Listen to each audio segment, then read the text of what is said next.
आपल्याला असा प्रश्न आलाय तर 720 सेमी लांबीची दोरी 8 ठिकाणी कापली असता दोरीच्या प्रत्येक तुकड्याची लांबी किती? असे प्रश्न आल्यावर तुम्ही कन्फ्युज होता, बरोबर का नाही? 8 तुकडे म्हटलं तुम्ही काय 8 ठिकाणी जर सांगितलं तर तुम्ही 8च तुकडे धरता, बरोबर? पण 8 ठिकाणी जर कापली, बघा तुम्ही ही आपली लाईन आहे, बरोबर?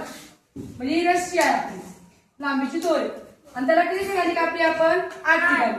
1 2 3 4 5 6 7 8 किती तुकडे झाले मोजूया आपण?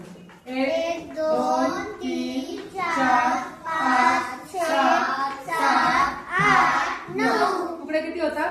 9। मग आपण त्यांनी विचारलंय 8 ठिकाणी कापली असता दोरीच्या प्रत्येक तुकड्याची लांबी किती? दोर किती लांबी आहे? 720। मग आपण 720 ला भागूया 9 तुकड्यांनी। 9 8 72 शून्याशी 0 0 म्हणजे 2तून 2 गेला 0 7तून 7 गेला 0 वरतून घेतला आपण 0 पण 9 ला 0 ने भागलं तर उत्तर काय येतं? 0 9 0 0 शून्याशी 0 म्हणजे आपलं उत्तर काय आलं? 80। म्हणजे प्रत्येक दोऱ्याची लांबी किती? 80 सेमी।